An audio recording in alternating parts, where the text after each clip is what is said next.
If you leave any one of these three things outside your home at night, even without meaning to, you're creating an opening that attracts financial strain and bad luck. And the worst part? Most people do this every single day without realizing it. Quick check. Think about your front entrance right now. Is there anything sitting outside? Shoes, clothes, or cleaning items? If the answer is yes, the mistake has already happened. First thing, shoes or flip-flops. They carry your path. Leaving them outside overnight is like leaving your direction in life exposed. And pay attention, the third one is the most common, and the one that sticks bad phases to your life without you noticing. At the end, I'll give you a simple 10-second seal for your front door, direct and practical. Comment right now, my home is protected. It's short, but it's a commitment. Now let's move to the second thing. Before I show you the second one, I need to say something important to you clearly and respectfully. What I'm sharing here is educational and symbolic, inspired by traditions of home care, boundaries, and intention found in Jewish wisdom and other ancient systems of order. This is not a promise of miracles. It's not magic. And it does not replace medical, psychological, or financial guidance. This is about regaining control, peace, and direction through small intentional actions that organize your home, and as a result, organize you. In home wisdom, a door is not just wood and a lock. A door is a threshold. It's where you decide what comes in and what stays out. And when life feels overwhelming, when you're exhausted, worried, or feel like everything is slipping through your fingers, there's almost always a shared pattern. The home loses its boundaries. No boundary at the entrance, no boundary in the routine, no boundary in the mind. I know what you might be thinking, but it's just a pair of shoes, just clothes, just a detail. That's exactly the point. Bad phases rarely start with a big disaster. They start with small openings repeated daily, almost invisibly. Now pay attention, the second thing looks harmless, yet it's the one that weighs most heavily on your body and mood the next day. But before we go there, I want to properly close the first one, because this is where most people miss a key detail. Shoes are not just shoes. They represent your path. And in life, path means direction, movement, and destiny. When you leave your path outside overnight, you send a quiet internal message. My progress is exposed. This isn't superstition. It's symbolism. And symbols affect the mind, the nervous system, and your sense of safety. I know how it happens. You get home tired. You think, I'll put them away tomorrow. You leave them by the door, outside. And just like that, it becomes a habit. And habits are the fastest way to create momentum, good or bad. So today, keep it simple. Everything comes inside. If space is tight, choose one fixed spot. A box, a corner, an indoor mat. What matters is this: the house feels the boundary. If you want to neutralize today's effect, do this now. Take the pair that stayed outside, bring it in, and make a closing gesture.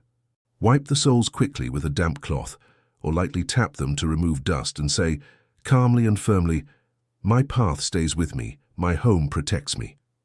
No need to raise your voice, you need to feel it. Your voice is an internal command, and here's the mistake that cancels everything. Putting the shoes away carelessly, scattered, disorganized, that brings the object inside, but keeps the message of instability. The rule is simple, inside, and with a place. Now we can move on. The second thing looks innocent, but it weighs heavily on your body and energy the next day. The second thing is clothing left outside overnight, especially laundry on a clothesline, and especially very personal items. I want to speak about this with respect, because it touches on a core value that exists across cultures: dignity. The dignity of the home, the dignity of the body, the dignity of life. Even outside religion, this is universal. What is intimate, what touches your body, needs more intention. When clothes are left outside at night, it's not just about moisture or dust.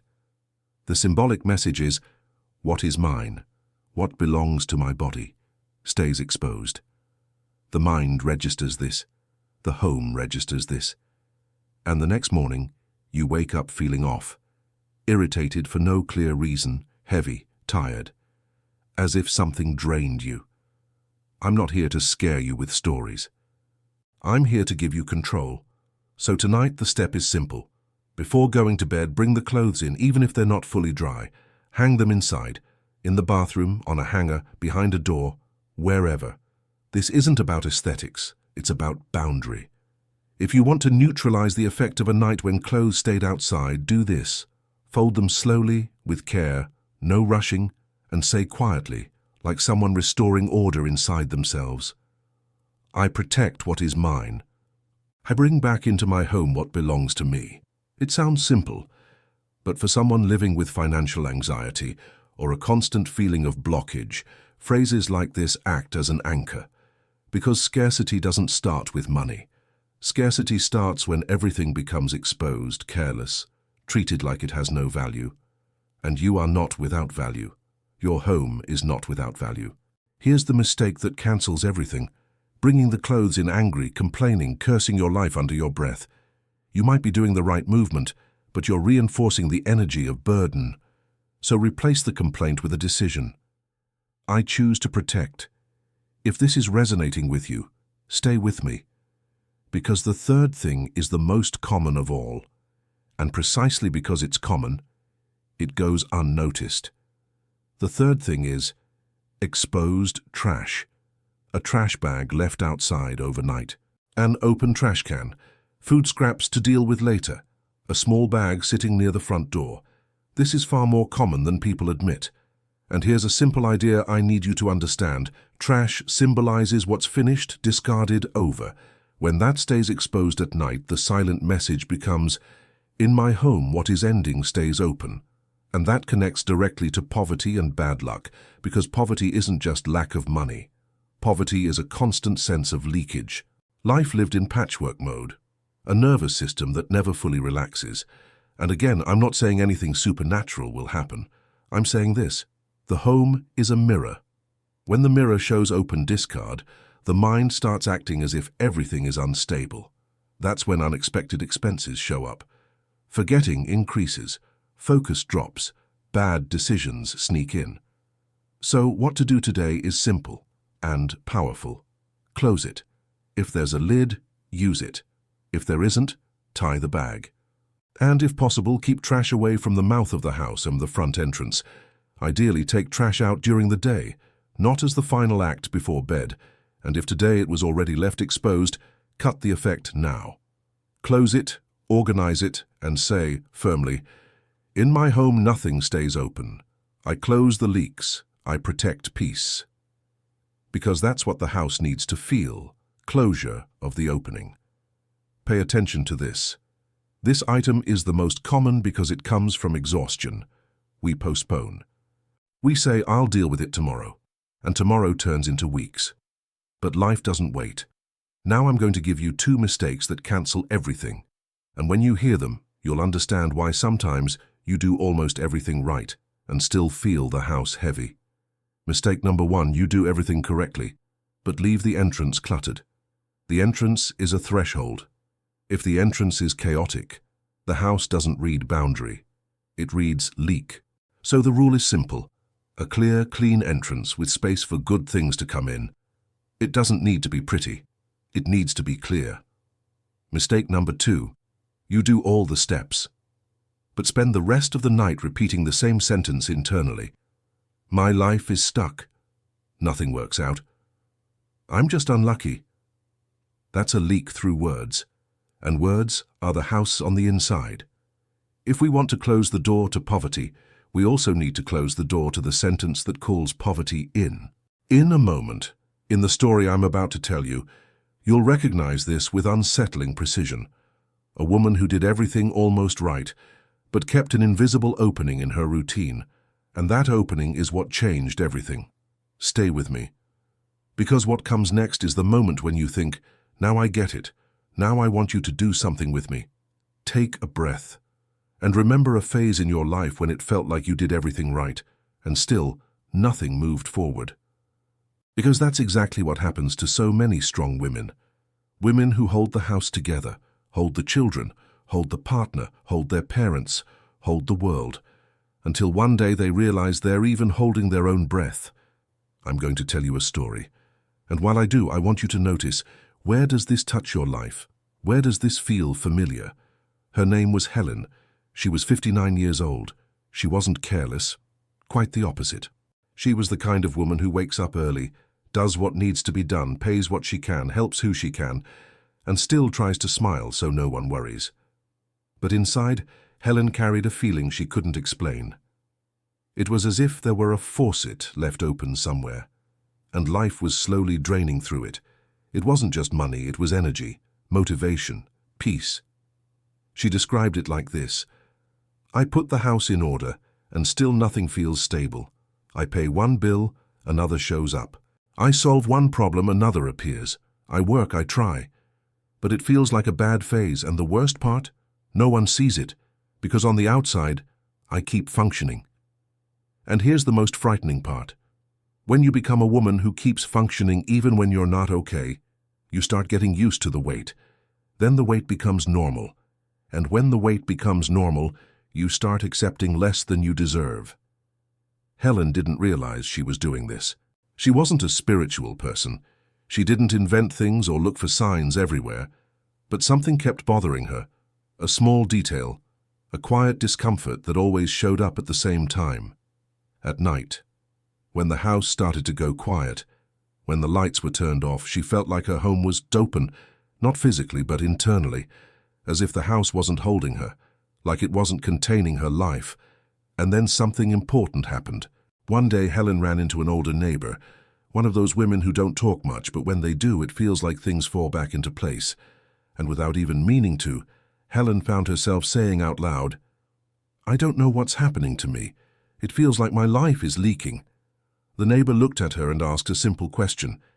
And I want you to pay attention, because this question is a key. How is your front door at night? Helen didn't understand. She answered automatically, well, closed. And the neighbor, calm like someone who's seen a lot, asked again, I'm not talking about the lock. I'm talking about the threshold, your entrance, what you leave exposed, what you leave unfinished. Helen gave a nervous laugh, tried to change the subject, but the neighbor gently insisted, tell me something. When it gets dark, what stays outside and what stays half done?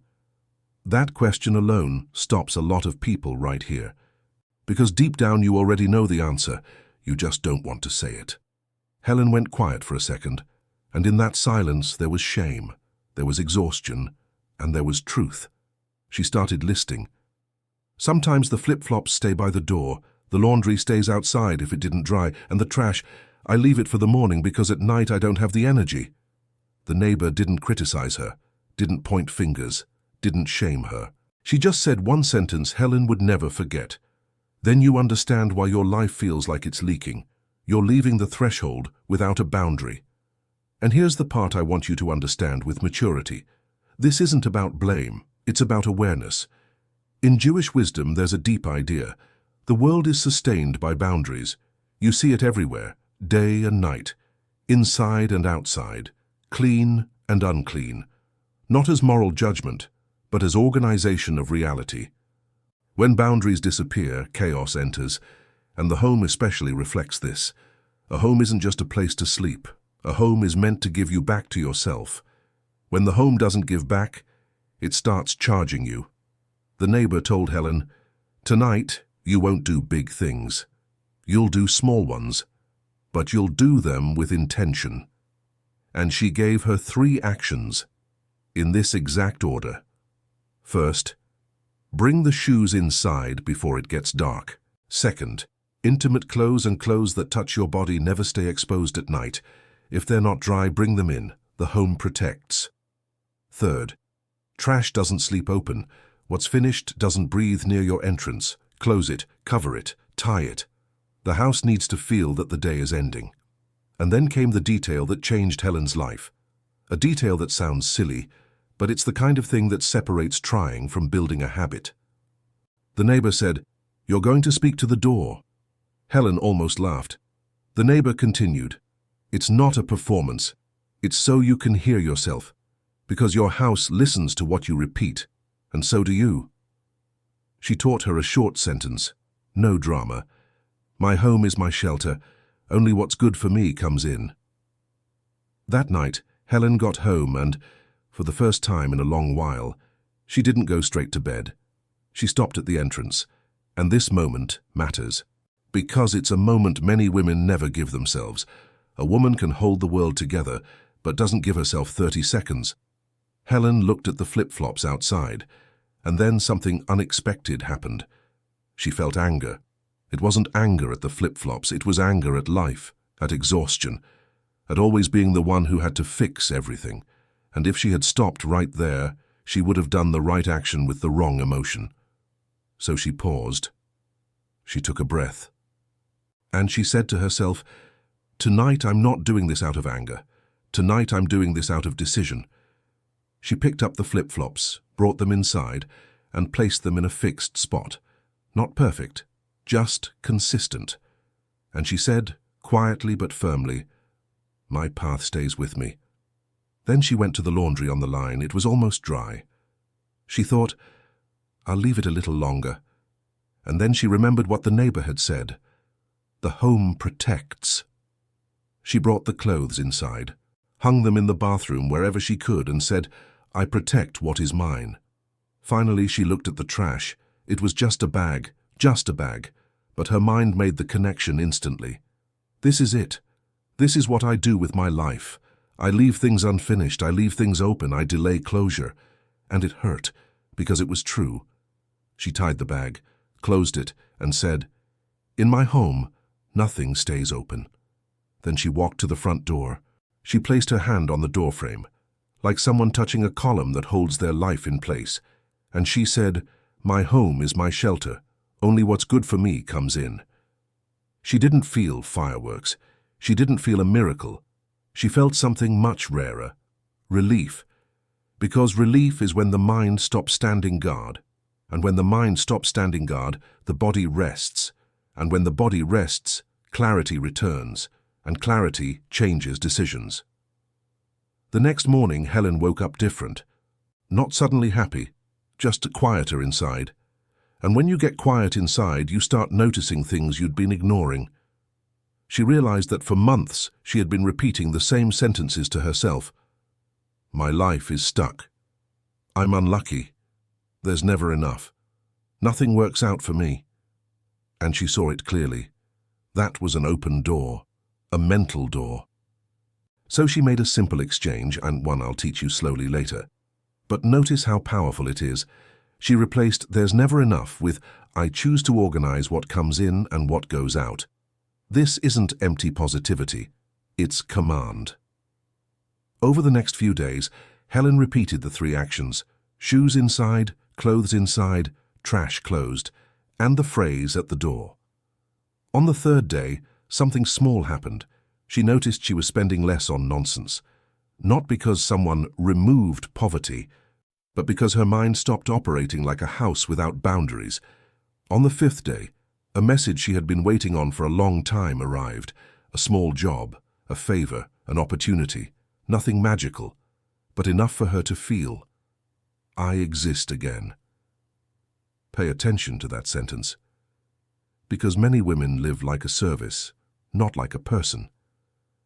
On the 7th day, Helen felt the urge to tidy the entrance. Not because someone told her to, but because the entrance had become a symbol of respect for herself. And then she did something I consider a turning point. She added light, a brighter bulb, a simple cleaning. And she said, "My home is a place of peace." And when a woman says that, truly, she starts acting like she deserves peace. And that changes everything. It changes how she speaks, how she spends, how she chooses, even how she sleeps. I'm telling you this story because I want you to understand something clearly. This is not about fear. It's about closing openings. And now I'm going to give you a very practical list. 5 clear signs that there's a leak at your entrance. I want you to listen honestly, without judging yourself, just with courage. Because when you identify the right signal, you stop fighting the wrong problem. One important detail before we start. This list applies to big houses, small houses, apartments, any space. Because this has nothing to do with square footage. It has everything to do with the kind of boundaries you build. So take a breath. Stay with me. You're going to recognize at least one of these signs, and when you do, you'll know exactly what to adjust. Now, here are 5 very clear signs that there's a leak at your home's entrance. And when I say leak, I'm not accusing you of anything. I'm naming a pattern that drains peace and over time also drains money because you end up living in constant urgency mode. Listen with kindness and sincerity, not to judge, but to see, because seeing is already the beginning of healing. Sign number 1. You wake up rushed and irritated for no clear reason. You sleep, but you don't feel rested. You wake up already thinking about bills, tasks, problems. Sometimes you don't even know why. You just feel your body on edge. This is a classic sign of a home that doesn't return rest. And when the home doesn't return rest, the mind stays on alert. And when the mind stays on alert, small mistakes multiply. You forget appointments, you buy things without thinking. You snap at people you love. Your patience runs thin.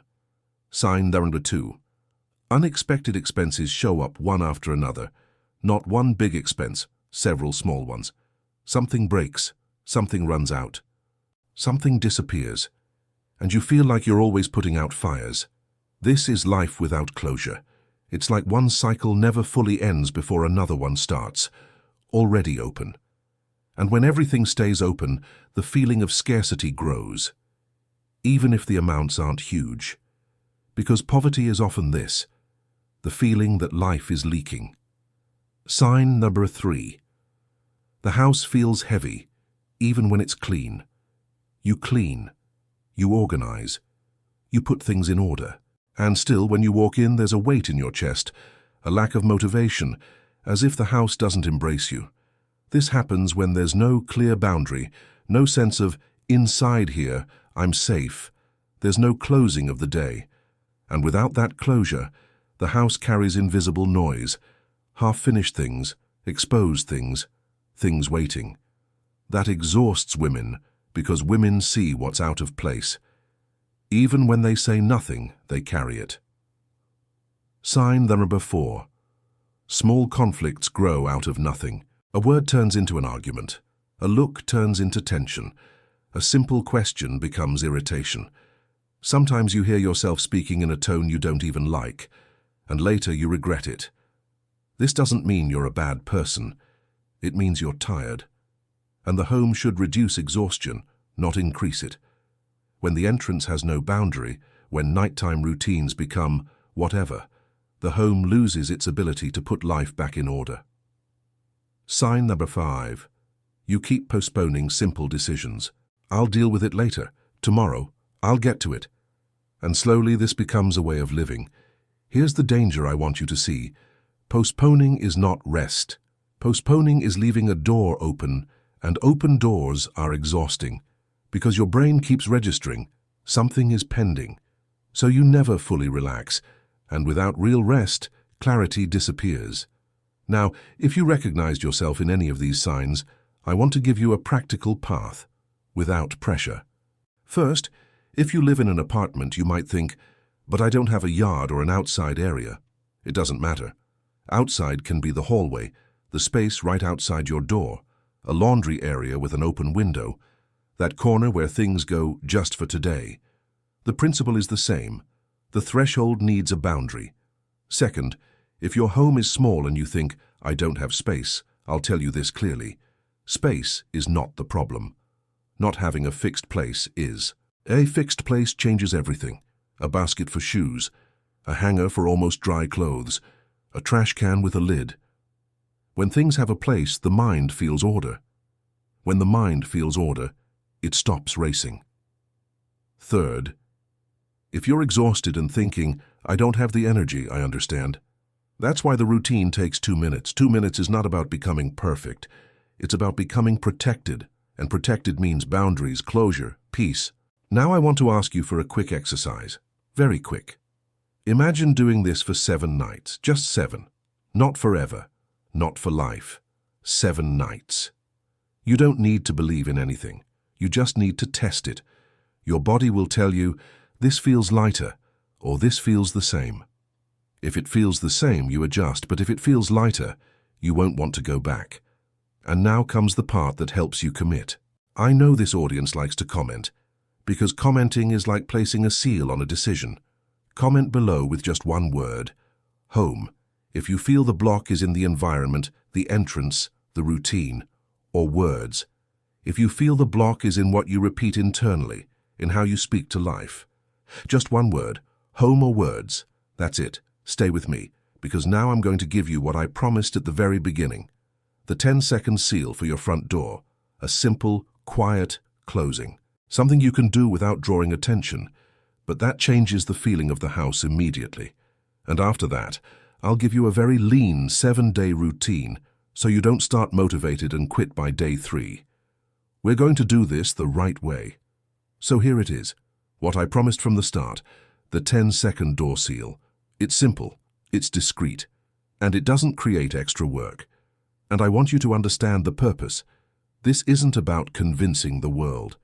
It's about convincing your home and your mind that inside here there is boundary, protection, and peace.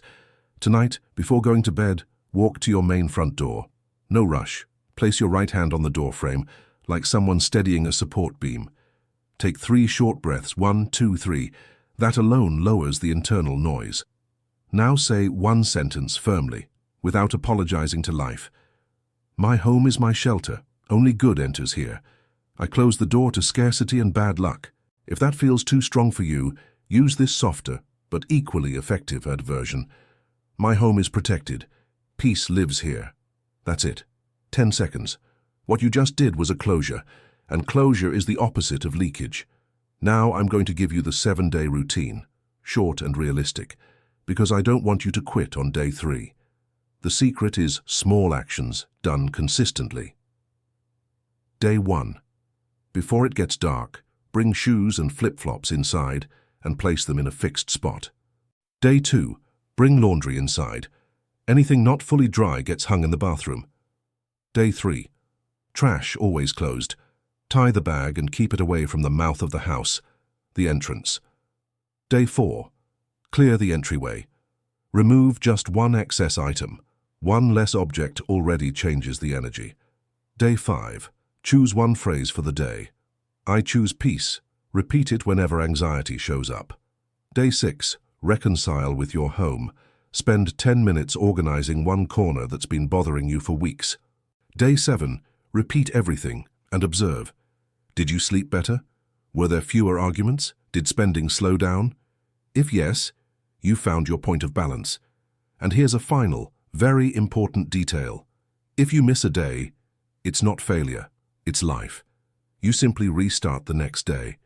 What protects a woman is not perfection, it's consistency.